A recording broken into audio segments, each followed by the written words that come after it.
So I was really lucky So you today use a when I got out to the spade horse park drill a and little hole. Graham and And then James were building the other then frangible then you countersink that we're going to easily, put right? at the training. Perfect. Rails, ditch, chevron question. So I was able to Measure twice, cut once. just kind of right? hang out with them for an hour or so, And hopefully cut straight. watching how to build. I'm a really good designer, but I don't know enough about building, so I was very thankful. So you saw that little space. Here's James measuring the board with one of these chalk things. There you go. Pick it up and it Perfect gives you a line. nice straight line to saw. I'm not deleting any of the audio. James was worried about keeping it absolutely straight.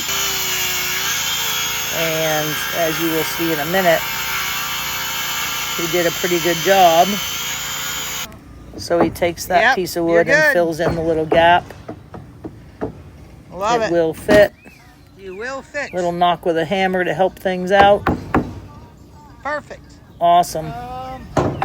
So now you've got the rail supported by just a couple 1-bys at the height that they want it.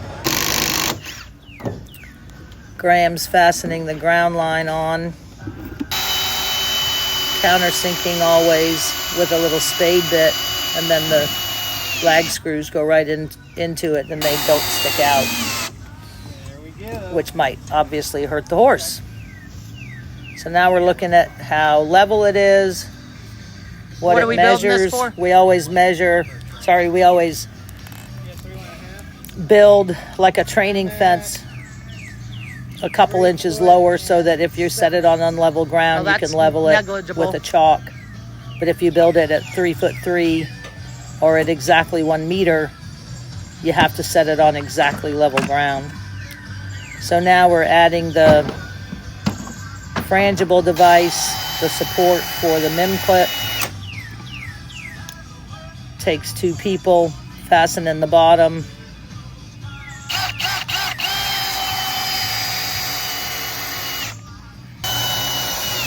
And then fasten it to the pole on one side.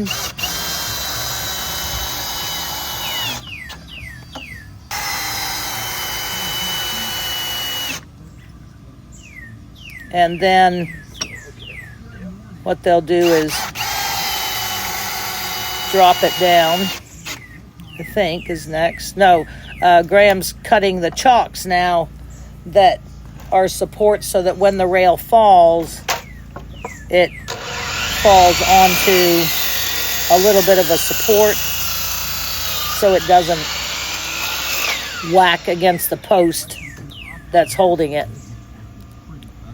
And then what they'll do is check for the fact that when the pole hits, it's going to hit evenly on both sides. James is screwing in the bottom here. He just uses a little T-square to make sure his screws are all straight. Like I said, it was fascinating to be out there with these. I think I drove Graham a little nuts, but so now we're taking off the supports that held the rail on both sides. And then we'll drop the rail down. Check that it hits on both sides evenly. Looks pretty good. Match. And then they'll fasten the bottom or top of it to the rail. I hate that.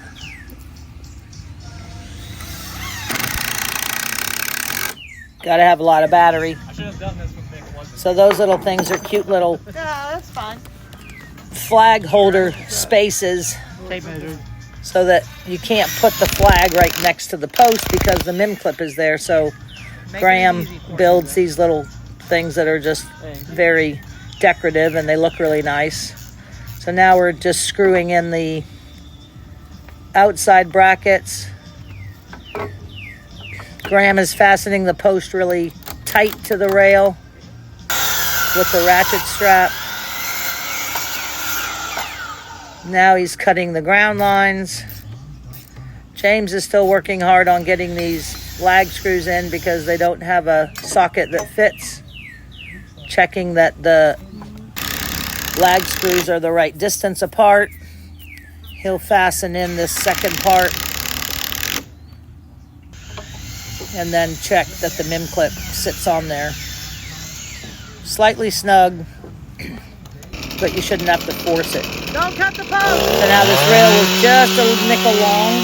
So obviously the side you saw before was flush, and he's going to cut just this little end off,